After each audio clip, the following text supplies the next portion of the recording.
Vocês leem nos jornais que a polícia não sobe mais o morro por ordem do STF. E imaginam o quê?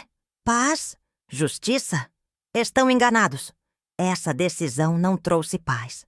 Trouxe um novo tipo de ordem. A ordem da fábrica. Uma refinaria a céu aberto, onde o cheiro de produto químico virou o perfume da comunidade. Meu filho era o gerente dessa indústria da morte. Antes de eu contar como vi meu menino virar um monstro, e depois uma estatística, eu peço, segue o perfil e comenta aqui o que você acha que é justiça de verdade. A televisão chama isso de guerra ao tráfico. Que guerra? Guerra tem dois lados. Tem barulho, tem confronto. Aqui não. Aqui o que tinha era silêncio.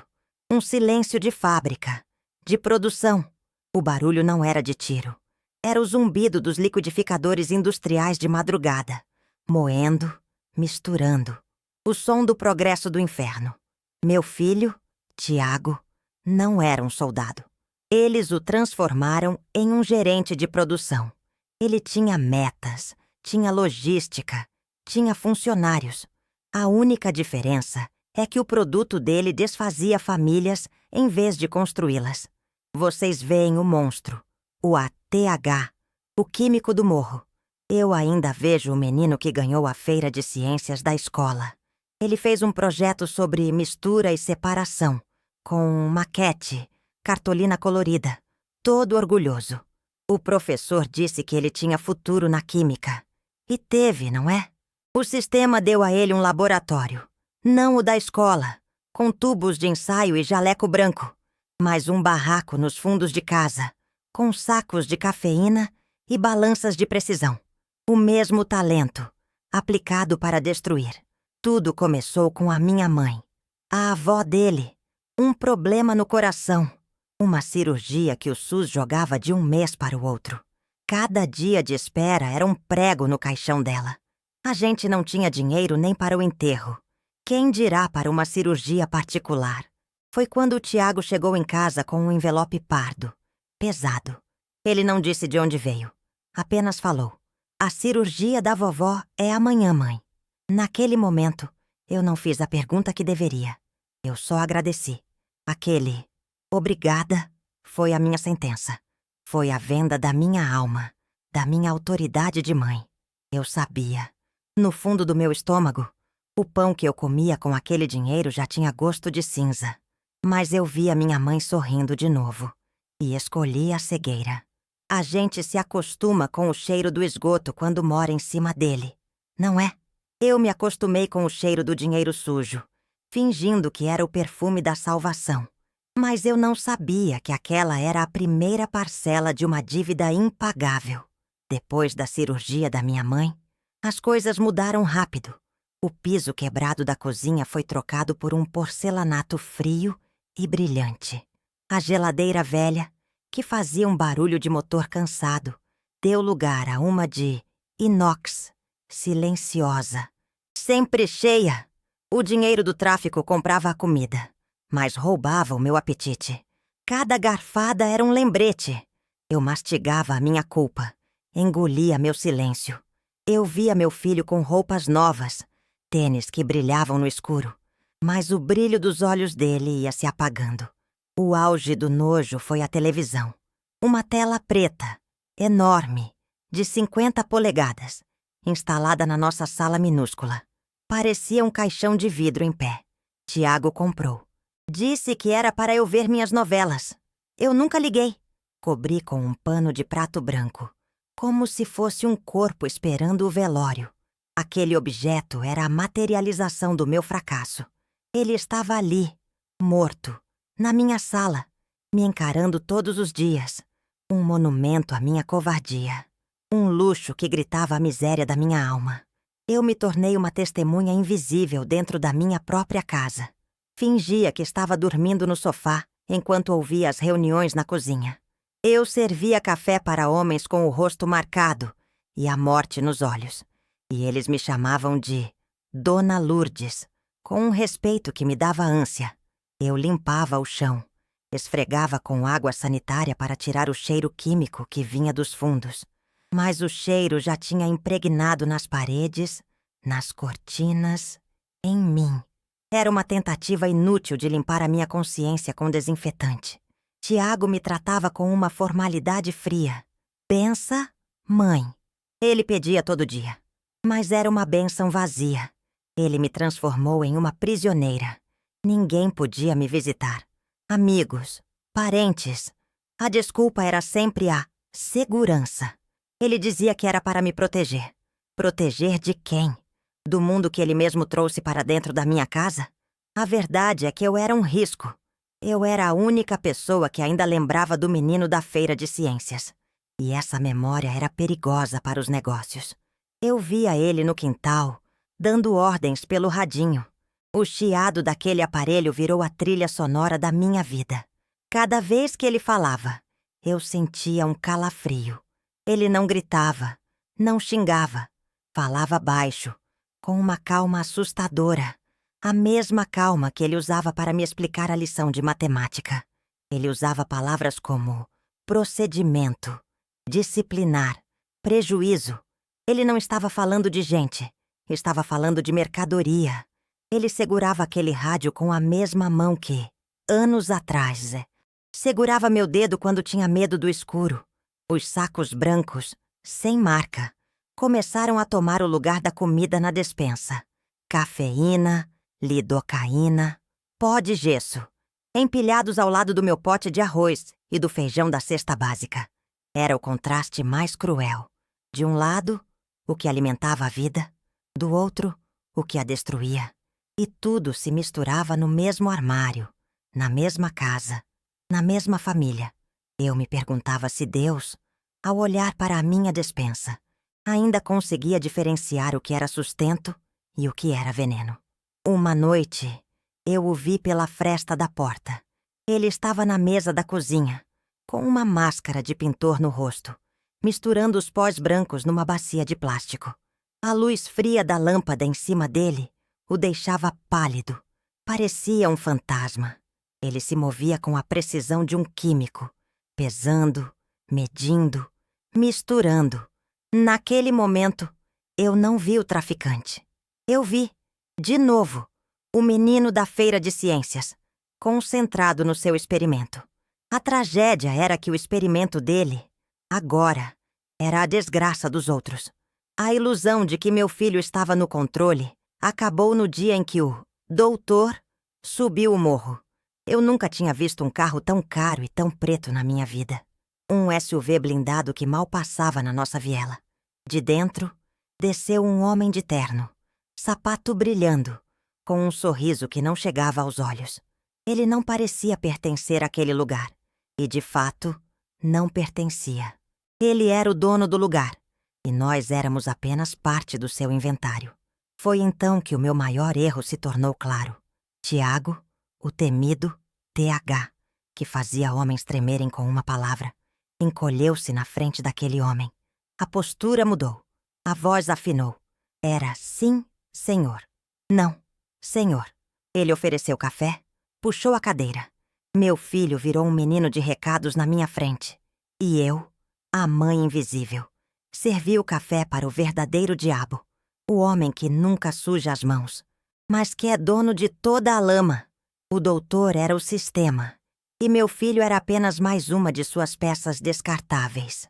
A reunião foi na minha sala, ao lado da televisão encaixotada.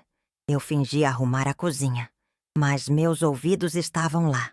Eles falavam de expansão, mercado, logística. Parecia uma reunião de diretoria de uma empresa. O doutor falava da decisão do STF como uma janela de oportunidade, uma vantagem competitiva. Ele usava a lei para proteger o crime. E os direitos humanos, que ele defendia na televisão, eram o direito da sua indústria de operar sem interferência. Depois que o doutor foi embora, o cheiro do perfume caro dele ficou na casa por horas, misturado ao cheiro químico. Era o cheiro do poder. Tiago ficou em silêncio por um longo tempo, olhando para o nada. Eu me aproximei. Tentei tocar no ombro dele, mas ele se afastou. Não se mete, mãe. Isso é maior que a gente. Naquele momento, eu entendi. Não era sobre dinheiro. Não era sobre poder. Era sobre sobrevivência numa gaiola de ouro que outra pessoa construiu. O pior dia da minha vida não foi quando Tiago foi preso. Foi semanas antes. Houve um vazamento. Uma apreensão pequena, mas que irritou o doutor. Alguém tinha falado. Um X9. O doutor ordenou que Tiago resolvesse. Que desse o exemplo. O suspeito era o primo dele, meu sobrinho, que trabalhava com ele. Um menino que cresceu na minha casa, que eu vi aprender a andar. E eu tive que ouvir tudo. Eles o levaram para a laje, em cima da minha casa.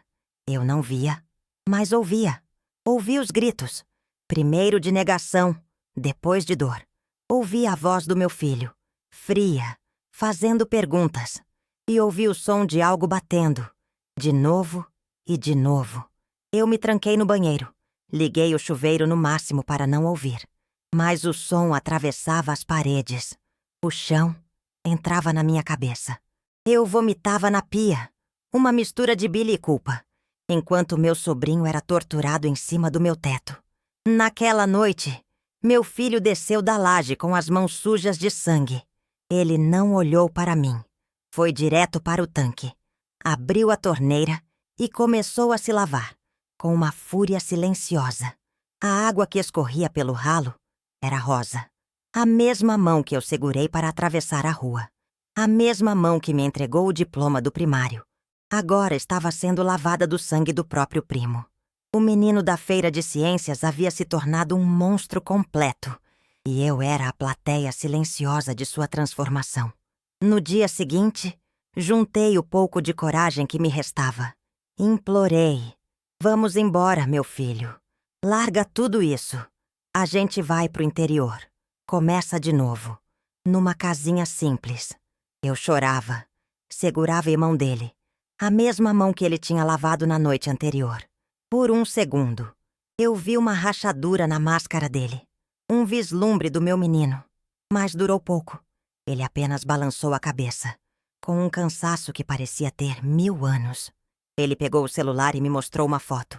Era a minha neta, a filha dele, no parquinho da escola, sorrindo, de uniforme, com os cabelos presos. Uma menina linda, inocente de tudo. A coleira deles não está no meu pescoço. Mãe, ele disse, com a voz morta. Tá no dela. Se eu fugir, eles acham ela. Se eu falar, eles acham ela. Não tem pra onde ir. Ali, eu entendi a verdadeira natureza da firma. Não era um emprego. Era uma sentença perpétua. A operação que o prendeu não foi a polícia que a gente conhecia. Foi outra. Uma força rival, que não estava no bolso do doutor. Eles furaram o bloqueio. O morro virou um inferno de verdade. Dessa vez com tiros, com gritos, com o barulho do helicóptero rasgando o céu. Eu me escondi debaixo da cama, rezando não sei para quem, pedindo para que tudo aquilo acabasse, de um jeito ou de outro. Eu só não imaginava como seria. Quando tudo se acalmou, eu vi pela televisão. O doutor estava dando uma entrevista, em frente à delegacia, com o terno impecável, a voz calma. Ele falava sobre a violência policial, sobre como a comunidade era vítima. E, no meio da entrevista, ele elogiou a ação que removeu um perigoso criminoso, referindo-se ao meu filho. Ele entregou o Tiago como um bode expiatório para salvar a operação. Na TV, o doutor era o herói. Meu filho, a manchete. Eles o condenaram a 30 anos. A foto dele no jornal era a de um monstro. Ninguém falou da cirurgia da avó. Ninguém falou da feira de ciências. Ninguém falou da coleira invisível no pescoço da filha dele. Ele virou só mais um número. Uma estatística para justificar salários, para vender jornais, para eleger políticos. O gerente foi demitido, preso. Mas a fábrica... a fábrica não podia parar. O mercado não espera. Hoje, eu continuo na mesma casa. O morro ficou em silêncio por uma semana. Depois, os liquidificadores voltaram a zumbir de madrugada. Tem um novo gerente agora. Um rapaz que eu nem conheço. Ele me cumprimenta com respeito. Me chama de Dona Lourdes. Diz que a firma vai continuar cuidando de mim. Sou uma prisioneira, protegida pelo novo carcereiro. O sistema apenas trocou o nome de quem segura a chave da minha cela. O cheiro químico continua o mesmo. Às vezes, quando o vento sopra do jeito certo, parece que ele vem mais forte, como se para me lembrar que nada mudou. Eu continuo limpando o chão com água sanitária, numa batalha perdida contra um fantasma que mora nas minhas paredes. Eu olho para a televisão coberta com o pano branco e penso que, no fim, somos todos como ela, desligados, cobertos, esperando um dia que nunca chega, enquanto o mundo lá fora continua o seu espetáculo de horrores. A polícia não sobe mais aqui. E o doutor? O doutor foi reeleito. Ouvi dizer que ele agora defende uma nova causa. Uma causa nobre, claro. Ele continua em Brasília, em seu escritório com ar-condicionado, longe do cheiro, longe do barulho, longe do sangue. Ele é o dono da empresa e o dono nunca se suja. A sujeira fica para os gerentes, para os funcionários, para as mães que têm que lavar o chão e a alma todos os dias. Eu olho pela janela e vejo as crianças brincando na viela, correndo, sorrindo, sem saber que o ar que respiram está envenenado. Não só pelo éter e pela acetona, mas pela falta de escolha. Eu olho para elas e vejo meu Tiago. Vejo o próximo gerente, o próximo químico, a próxima estatística. A fábrica está sempre contratando. E o processo seletivo começa no berço, na falta de oportunidade, no desespero de uma mãe. O sistema não falhou. Entendem? Ele funcionou perfeitamente. Ele foi desenhado para isso, para moer a vida de meninos como o meu e transformar em lucro para homens como o doutor. Meu filho não era o problema. Ele era o sintoma. A doença é muito maior. E usa terno, fala bonito e tem o número do juiz na agenda do celular. E essa doença, meus amigos, não tem cura. Pelo menos não para a gente. Eu me pergunto, às vezes, se eu poderia ter feito diferente. Se aquele meu primeiro, obrigada, tivesse sido um não. Se eu tivesse tido a força de deixar minha mãe morrer, em vez de deixar meu filho começar a matar. Que tipo de escolha é essa? Que Deus permite que uma mãe tenha que escolher entre a vida de quem a gerou e a alma de quem ela gerou. Vocês, que estão aí do outro lado, o que fariam no meu lugar? A verdade é que não há respostas fáceis. Só há dor. E o zumbido constante dos liquidificadores me lembrando que, para cada história que acaba como a do meu filho, a linha de produção já está preparando a próxima. A matéria-prima é o desespero. E isso, aqui onde a polícia não sobe e a justiça não chega, é a única coisa que nunca falta. Eu continuo aqui, servindo café para os novos chefes, limpando o chão que nunca fica limpo de verdade. Eu sou a memória viva do que acontece quando o Estado se retira e a indústria toma conta. Eu sou a mãe do gerente. E essa é a minha prisão perpétua. O meu castigo é continuar respirando, continuar lembrando, continuar vendo tudo se repetir, de novo e de novo. Como uma máquina. Meu filho está preso, mas eu sei quem é o verdadeiro criminoso. Ele está solto, dando entrevistas, sendo aplaudido. Ele vende a morte no atacado e chama de luta social. E eu fico aqui, no varejo da dor, contando os dias, esperando que o cheiro químico um dia me sufoque de vez e me liberte dessa memória que me consome. Mas até lá, a fábrica continua funcionando. Às vezes, eu sonho com a feira de ciências, com o cheiro de cartolina e cola, com o sorriso do meu menino me mostrando o vulcão de bicarbonato. Eu acordo com o cheiro de éter e com o som do radinho chiando na casa do vizinho. A realidade sempre volta para me lembrar que o experimento deu errado, terrivelmente errado. Ou talvez, para o doutor, tenha dado exatamente certo. O dinheiro da firma Ainda paga minhas contas. Paga a luz, a água, a comida que eu mal consigo engolir. Eu vivo do lucro da destruição do meu próprio filho. É a ironia final. A piada mais cruel de todas. Eu sou sustentada pelo mesmo sistema que devorou a alma dele. E a cada real que eu gasto, eu sinto como se estivesse pagando mais uma parcela daquela dívida que começou com a cirurgia da minha mãe. Eu não espero justiça. Justiça é uma palavra bonita para quem vive no asfalto. Aqui no morro, a gente se contenta com sobrevivência. E, às vezes, nem isso. A gente aprende a conviver com nossos fantasmas, com nossos erros. O meu tem o rosto do meu filho, aos 10 anos, sorrindo com um diploma de papel na mão. E esse fantasma é mais pesado que qualquer grade de prisão. Eles prenderam o gerente, mas o dono da empresa continua livre. Essa é a história que a televisão não conta. É a história que acontece nas vielas, nos barracos, nas cozinhas onde o cheiro de feijão se mistura com o cheiro da morte. Se você ouviu até aqui, talvez entenda um pouco mais. O buraco é muito mais embaixo. Obrigado por me ouvir. Agora, se puder, compartilhe essa história. Talvez alguém precise saber quem são os verdadeiros monstros. Vocês leem os jornais, veem as fotos na televisão e chamam meu filho de monstro. Eu entendo. Eu vi o que ele se tornou. Vi com os meus próprios olhos. Mas vocês não viram quem o criou. Um monstro não nasce do nada. Ele é fabricado, peça por peça, numa linha de montagem que ninguém quer ver. Meu Tiago foi a obra-prima dessa indústria invisível. E o dono da fábrica? Ah, esse continua solto, dando entrevista, posando de homem de bem. Vocês veem o fantoche, mas eu vi a mão que puxava as cordas. A reportagem chama isso de guerra ao tráfico.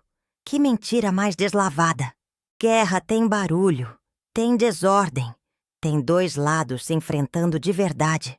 Aqui não tinha nada disso.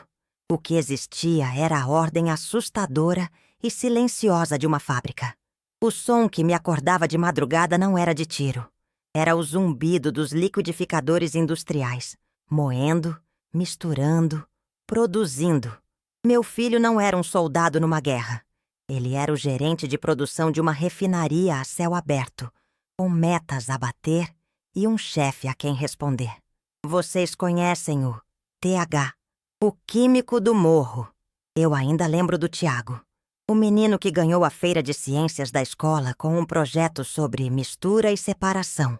Todo orgulhoso. O professor disse que ele tinha futuro. E teve.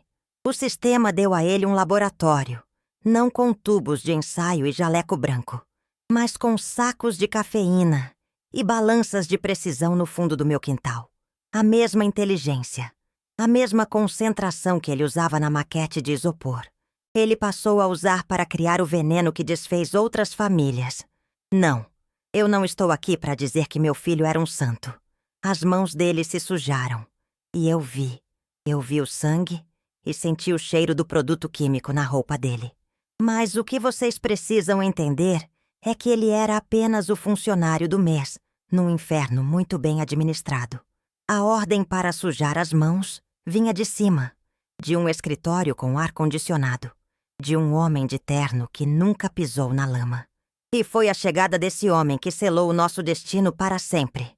Tudo começou com a minha mãe, a avó dele.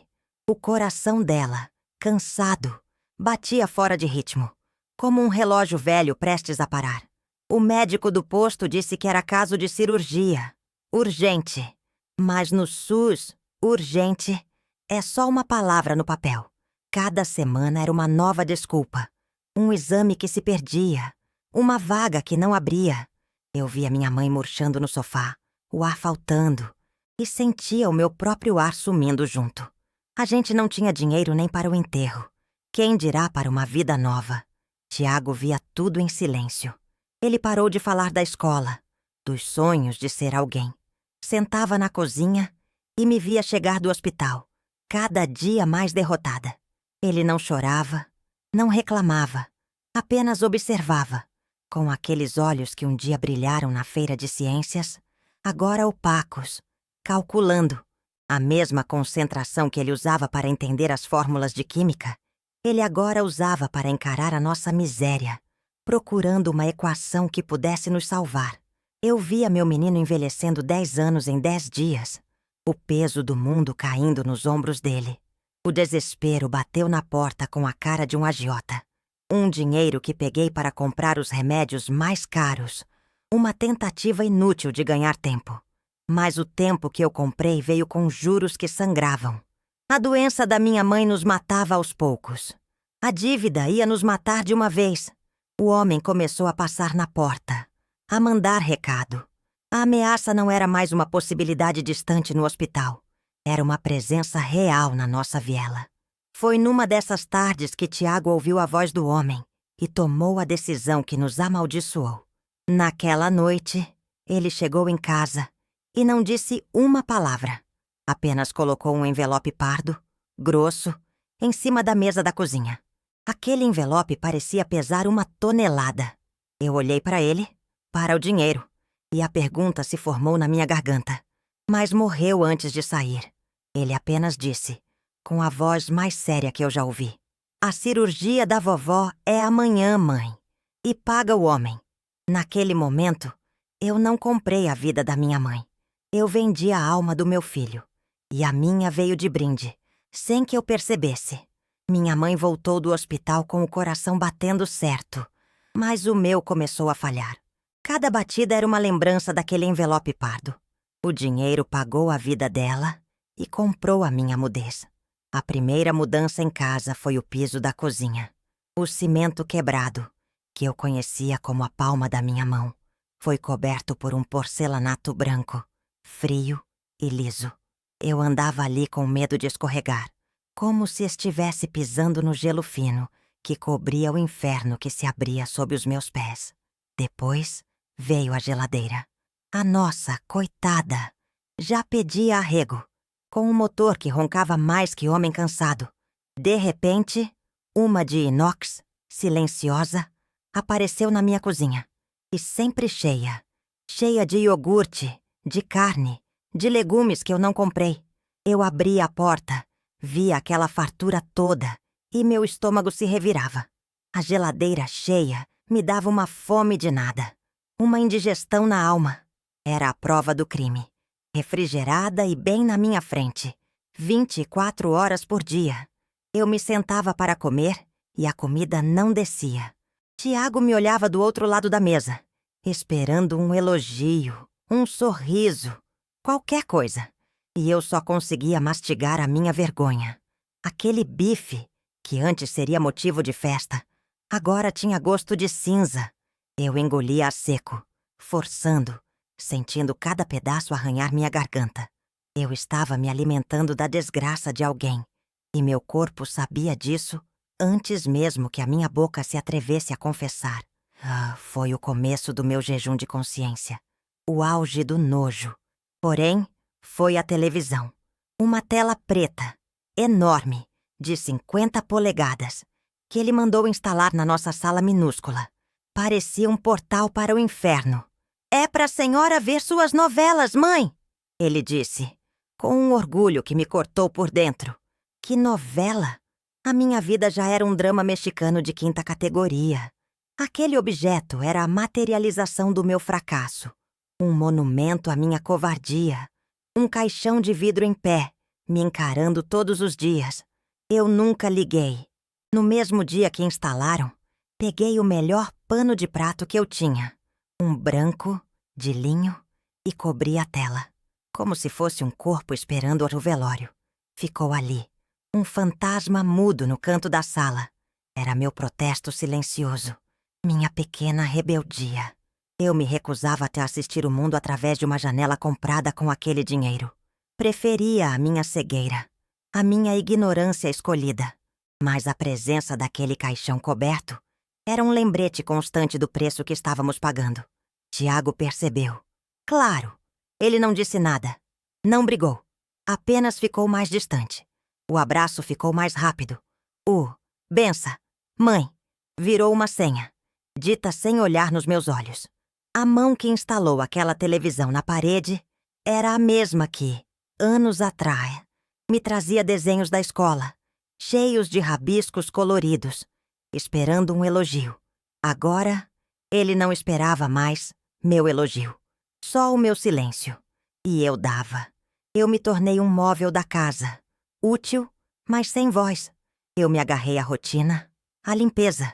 Esfregava o chão, areava as panelas, lavava as roupas com uma fúria que não era minha. Era uma tentativa desesperada de manter alguma ordem, alguma decência, enquanto o caos crescia do lado de fora da porta da cozinha. Eu fingia não ouvir os carros parando de madrugada, as conversas em voz baixa, o chiado do radinho que começava a se tornar parte da casa. Mas eu sabia que aquele conforto era uma armadilha e que o chão de porcelanato liso logo estaria manchado de sangue. A ilusão de que meu filho tinha algum controle acabou no dia em que o doutor subiu o morro. Eu nunca tinha visto um carro tão caro e tão preto na minha vida. Um SUV blindado, com os vidros escuros como a noite, que mal passava na nossa viela. Os vizinhos enfiaram a cabeça para dentro de casa. As crianças pararam de correr. O carro não pertencia àquele lugar. Ele o invadia. Era como se um caixão de luxo tivesse estacionado na minha porta. E eu sabia que ele vinha buscar a alma de alguém. De dentro, desceu um homem que não tinha rosto de morro. Terno cinza, impecável. Sapato brilhando mais que o sol no alumínio dos barracos. Ele não suava, não olhava para a lama no chão. Tinha um sorriso nos lábios, mas que não chegava aos olhos. Olhos de peixe morto. Ele não parecia um bandido. E era por isso que era o pior de todos. Ele era o dono da firma. O homem que nunca suja as mãos, mas que é dono de toda a lama que escorre pela nossa vida. Foi aí que eu vi o impensável. Tiago. O meu Tiago. O TH, que fazia homens adultos tremerem com um olhar. Encolheu-se na frente daquele homem. A postura de chefe sumiu. Os ombros caíram. A voz, que dava ordens pelo radinho com uma frieza de dar medo, afinou. Era sim, senhor. Não, senhor. Ele puxou a cadeira para o homem se sentar. Ofereceu água, café. Meu filho, o gerente do inferno, virou um menino de recados na minha frente. Assustado e obediente. Dona Lourdes, um café para o doutor. Por favor, Tiago pediu, sem me olhar. E eu, a mãe invisível, fui. Minhas mãos tremiam tanto que a água quase derramou do bule. Servi o café na minha melhor xícara, aquela que guardo para as visitas que nunca mais tive. O cheiro do perfume caro do homem se misturou com o cheiro do meu café barato. Entreguei a xícara para o diabo em pessoa, que me agradeceu com aquele sorriso vazio, me tratando como a copeira da minha própria desgraça. A reunião foi na minha sala, ao lado da televisão coberta pelo pano branco. Eu fingi arrumar a cozinha, mas meus ouvidos estavam lá dentro, tentando pescar as palavras. Eles não falavam de morte, de viciados, de famílias destruídas. Falavam de expansão, logística, vantagem competitiva. Parecia uma reunião de diretoria de uma empresa grande. A minha sala, o meu lar, tinha virado a filial de um escritório do inferno. E o meu sofá, a cadeira do Conselho de Administração da Morte. O que mais me gelou a espinha foi ouvir o doutor falar da decisão do STF. Ele não a via como um alívio para a comunidade, como diziam na televisão. Ele a chamou de uma janela de oportunidade de negócio. Um cenário ideal para otimizar a produção sem interferência externa. Ele usava a lei, os direitos humanos que ele tanto defendia na mídia, como um escudo para proteger a sua fábrica de veneno. A justiça dos homens era apenas mais uma ferramenta no seu cinto de maldades. Depois que ele foi embora, o cheiro do perfume dele ficou na casa por horas. Uma presença fantasma que sufocava. Tiago ficou um longo tempo em silêncio, olhando para o nada, para a televisão coberta.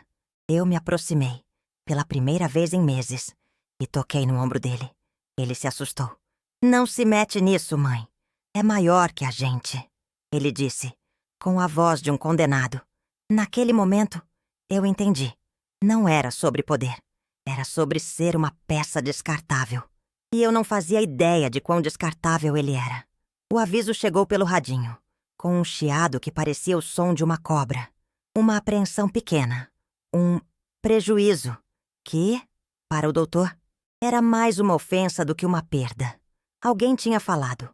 Um X9 dentro da nossa própria casa, da nossa própria família. A ordem era clara, fria e sem apelação. Tiago tinha que resolver. Tinha que dar o exemplo. Ele desligou o rádio e ficou parado no meio da cozinha por 1 minuto inteiro. Não era raiva que eu via no rosto dele. Era pavor. O pavor de quem recebe uma sentença de morte. Mas a arma está na sua própria mão. O alvo era o primo dele, meu sobrinho, o Léo. Um moleque que cresceu correndo no meu quintal, que eu cansei de dar bronca por sujar o chão de barro. Ele trabalhava com o Tiago. Era um dos meninos da produção. Eu me lembro dele, pequeno, com o joelho ralado, chorando no meu colo depois de cair da bicicleta. Agora, o nome dele era sussurrado como o de um traidor. Eu vi Tiago pegar uma corda no fundo do quintal, e a mesma mão que um dia ensinou o Léo a amarrar o cadarço, agora se preparava para amarrá-lo de outro jeito. Levaram-no para a laje, bem em cima da minha cabeça. Eu não vi, graças a Deus. Mas eu ouvi. Fechei as janelas, tranquei a porta, mas o som atravessava o concreto. Ouvi os gritos de negação do Léo, a voz dele, de menino, jurando inocência. E, por cima de tudo, a voz do meu filho, fria, irreconhecível, fazendo perguntas como se estivesse lendo uma lista de compras. Depois, o som de pancadas. Eu corri para o banheiro. Liguei o chuveiro no máximo. Mas o som do inferno era mais alto que a água. Vomitei na pia. Uma mistura de bile e desgraça. Enquanto meu sobrinho morria em cima do meu teto. Quando ele desceu, horas depois, parecia um fantasma. Pálido, com os olhos vazios, a roupa suja de poeira e de algo mais escuro. Ele não olhou para mim. Foi direto para o tanque. Abriu a torneira e começou a lavar as mãos com uma fúria silenciosa. A água que escorria pelo ralo era avermelhada. Eu olhava para aquelas mãos. As mesmas que eu segurei para atravessar a rua.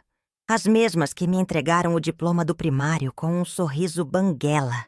E agora elas estavam sendo limpas do sangue do próprio primo. O monstro estava completo. Eu não disse uma palavra. Apenas o peguei pelo braço, com uma força que eu não sabia que tinha, e o levei para o chuveiro. Tirei a roupa dele como se ele fosse uma criança de novo. Uma criança doente, febril. A água caía sobre o corpo dele. Mas eu sabia que não estava limpando nada. A sujeira não estava na pele, estava na alma. Eu esfregava as costas dele, tentando, inutilmente, arrancar a mancha que o doutor tinha colocado ali. Era um batismo ao contrário, uma cerimônia que, em vez de salvar, condenava para sempre. Foi ali, debaixo da água fria, que ele desabou, o corpo grande, forte, do gerente do morro. Encolheu-se até ele ficar do tamanho de um menino assustado. Ele se agarrou em mim e chorou. Não era um choro de tristeza. Era um uivo de dor. O som de uma alma se partindo em 1000 pedaços. Ele soluçava no meu ombro, repetindo um "Me perdoa, mãe", que o barulho da água quase engolia. Naquele momento, eu não estava abraçando um assassino. Eu estava abraçando a cena de um crime. O corpo do meu filho que acabara de morrer ali, nos meus braços. Eu o segurei até o choro virar um tremor silencioso. Quando o tirei do chuveiro, o homem que eu vi não era mais o meu Tiago. O brilho da feira de ciências, o orgulho do diploma, a raiva do chefe do tráfico, tudo tinha se apagado. Só sobrou um vazio. O doutor não tinha mandado ele matar apenas o Léo. Ele tinha mandado meu filho se matar por dentro. E a ordem tinha sido cumprida com sucesso. Naquela noite, eu coloquei um corpo para dormir na cama do meu filho. sabendo que o menino que eu criei nunca mais acordaria. Na manhã seguinte àquela noite de horror, o silêncio em casa era mais pesado que o luto. O cheiro de água sanitária não conseguia esconder o cheiro de morte que vinha da laje.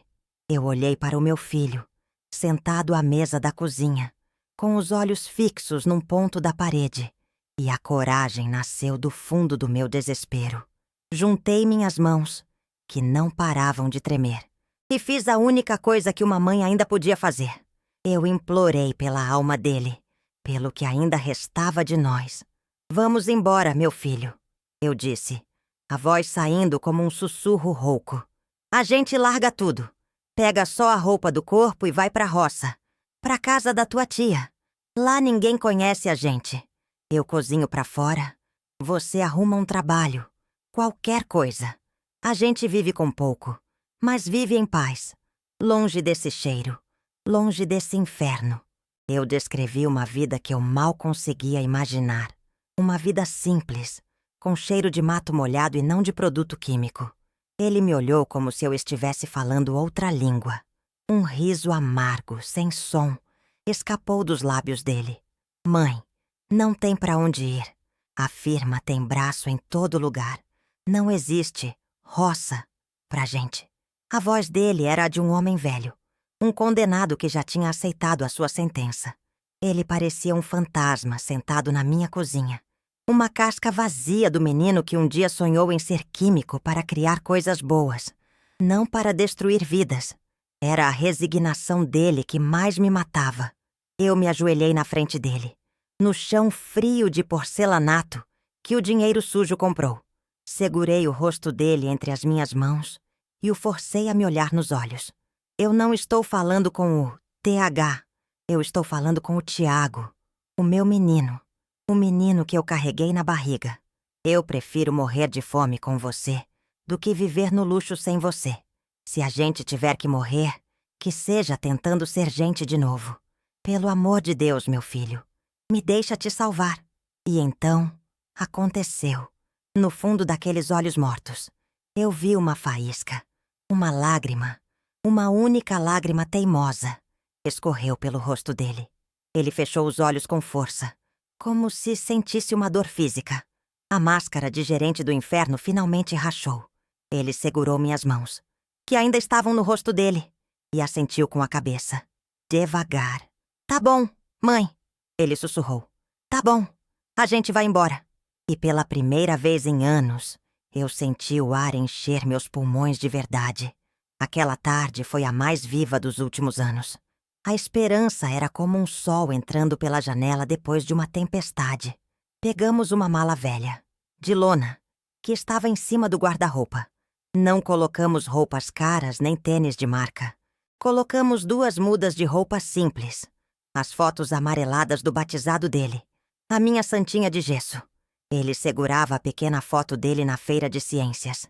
E a mão que a segurava era a mesma que, na noite anterior, eu vi suja de sangue. Combinamos tudo em sussurros, como 2 ladrões planejando roubar a própria vida de volta. Sairíamos de madrugada, antes do primeiro vapor subir para o turno. Pegaríamos o primeiro ônibus na rodoviária. Um que fosse para o interior mais longe que a gente conhecesse. Não havia um plano de verdade, só uma direção. Para longe. Pela primeira vez em anos, eu vi meu filho sorrir. Um sorriso pequeno, cansado, mas era um sorriso. Eu acreditei. Meu Deus, como eu acreditei que a gente ia conseguir. A esperança tem um cheiro. Naquela madrugada, a nossa casa cheirava a café coado e a poeira de mala velha. O silêncio era tão completo que eu podia ouvir a batida do meu próprio coração. Um tambor anunciando a nossa fuga. A mala de lona, com nossas poucas roupas e muitas memórias, estava encostada na porta, como um animal de estimação fiel, esperando para nos levar. Eu olhava para o meu filho e, pela primeira vez em anos, via o menino, não o monstro. A gente ia roubar a nossa vida de volta. Mas o diabo não dorme. Ele só troca de turno. Uma batida na porta, leve, quase educada, quebrou o feitiço. Não era a polícia. Não era um inimigo. Era um dos meninos do vapor. Um garoto que não devia ter nem 15 anos, com o rosto assustado. Ele não disse nada. Apenas estendeu um envelope branco para o Tiago. Um envelope sem nome, sem endereço. Naquele momento, o cheiro de café sumiu e o ar ficou com o gosto metálico do medo. Meu filho pegou o envelope com a mão que não tremia.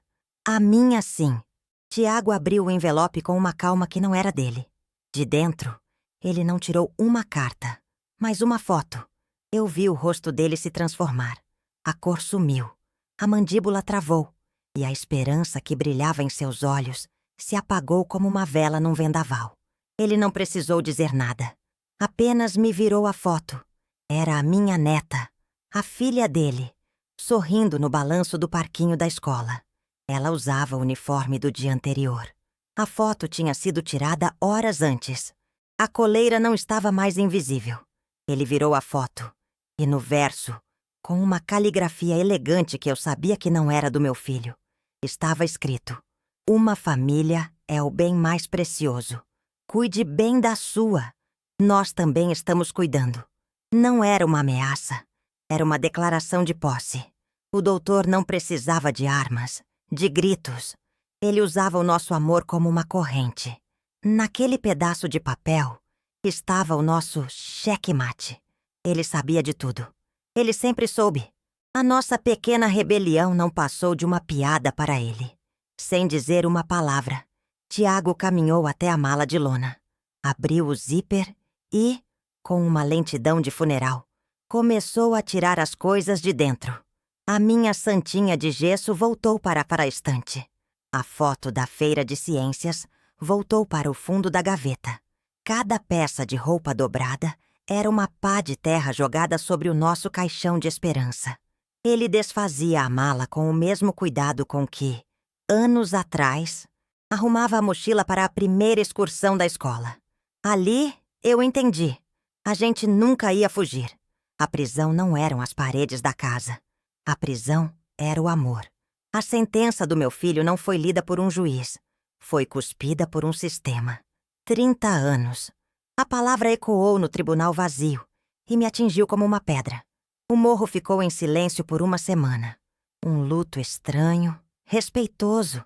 Depois, como se nada tivesse acontecido, o zumbido dos liquidificadores voltou a embalar a madrugada. Há um novo gerente agora, um rapaz que eu nem conheço. Ele me cumprimenta com a cabeça. Diz que a firma vai continuar cuidando de mim. Eles não me libertaram. Apenas trocaram o nome do meu carcereiro. A última vez que o vi foi através de um vidro grosso e arranhado no dia de visita. O uniforme da prisão parecia grande demais para o corpo dele, que encolheu. Os olhos, antes cheios de raiva e depois de pavor, agora só tinham um vazio infinito. Na mesma noite, vi o doutor na televisão, jantando num restaurante caro, rindo com outros homens de terno. Ele falava sobre a importância da justiça social para as comunidades. Vocês entendem a piada? Eles prenderam o gerente. O dono da empresa foi reeleito. Eu continuo aqui, na mesma casa, respirando o mesmo ar químico. A televisão continua coberta. Um túmulo na minha sala. Às vezes, pego a foto dele na feira de ciências e tento lembrar do cheiro de cartolina. Mas o cheiro de éter é mais forte. Este sistema não falhou com meu filho. Ele funcionou perfeitamente. Ele foi desenhado para moer meninos como o meu e transformar em lucro para homens como o doutor. Se você ouviu até aqui, por favor, compartilhe. Talvez alguém precise saber quem são os verdadeiros monstros.